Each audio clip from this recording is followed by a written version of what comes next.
It was an inspiring presentation you had Okay, this morning. thank you. I was just wondering, maybe we could start with telling us what DM9 does over in the Philippines and what it's set up to. Well, DM9 is a new kind or new breed of an ad agency. We started as an ad agency Okay. because that's all I knew. I mean, all my life I was working in advertising, but then we discovered the power of doing more. So today we got out of the usual traditional media. So we started doing our own products, as you've seen probably in the presentation, just some of them.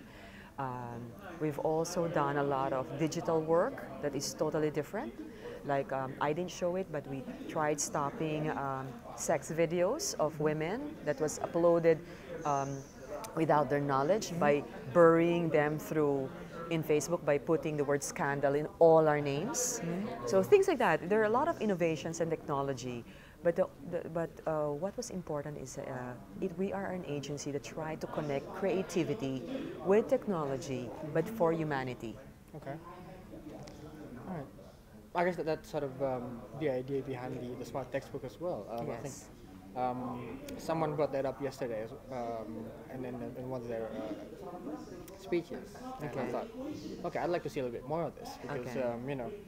putting textbook into SIM cards, I think Yeah. that's kind of not only innovative. That was I don't think people would think much about it, you know. And then what prompted I think it's that program? our being poor, being a country of poor people, that you are very resourceful. So we don't necessarily think of buying right away, buying stuff or let's say gadgets or new things. What we do is whatever is there, like we have a saying in Filipino that there's pera in basura, which is there's money in trash. So sometimes even the useless things like used SIM cards Yep. or the old Nokia phones that they don't use anymore, the feature phones, there's still new use for that if you have creativity to put into that and it becomes a textbooks. Okay. So the And innate poorness, you know? okay. How important is technology in what you do in terms of your coming up with ideas and bringing them to the public? Well, today, there's a lot of pressure on originality. Sometimes when you do, don't get me wrong, we don't do everything with technology. It's just that sometimes, if it will make a lot more impact to the world, why not?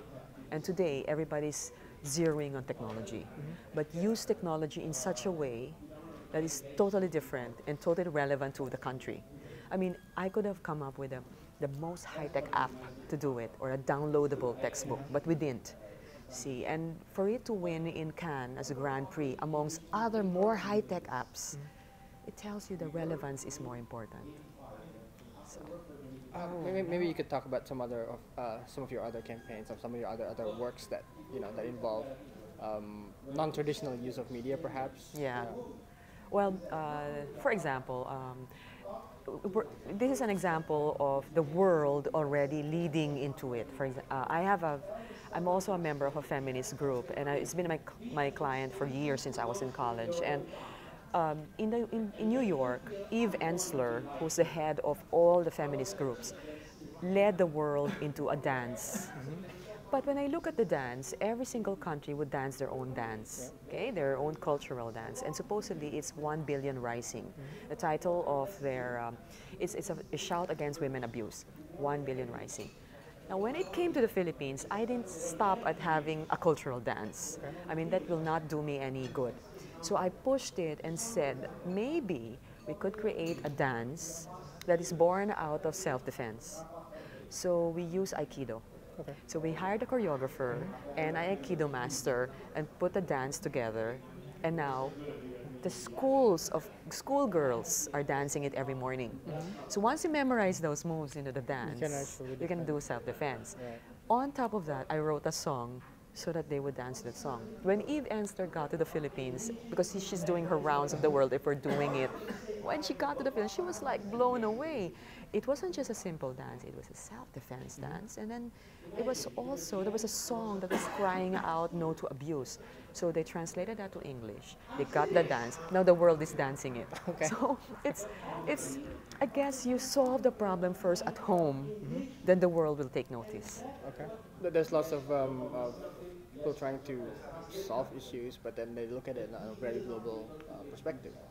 Then sometimes they forget that it's the local things that's pretty important. Yes, yes, yes. And before you know it, the local ones is also relevant in other parts of the world. And for example, the fire extinguisher, the pocket fire extinguisher, you know the biggest order we got is 10,000 sachets from Belgium. Belgium? Yeah, Do they even have fires in Belgium? I don't know. I was expecting India or closer to home, but Belgium is the one ordering it.